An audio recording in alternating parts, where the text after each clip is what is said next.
Inside the dog.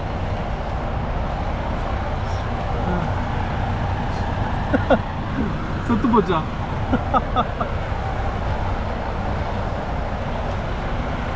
சொல்லப்போனால் இது பார்த்தீங்கன்னா இந்த ஊர் ஏவிஎம் ஸ்டுடியோன்னு சொல்லலாம்.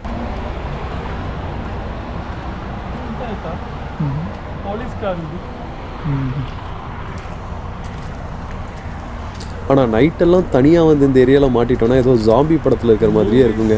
ஏன்னா அந்த மாதிரி தான் இருக்குது. யாருமே இல்லாமல் நாங்கள் இந்த பஸ்ஸு இவங்க மட்டும்தான் இருக்கோம். மீதி எல்லாம் எங்கே பார்த்தாலும் ஊர் பெருசாக இருக்குது, ஆனால் ஒருத்தரையும் காணோம்.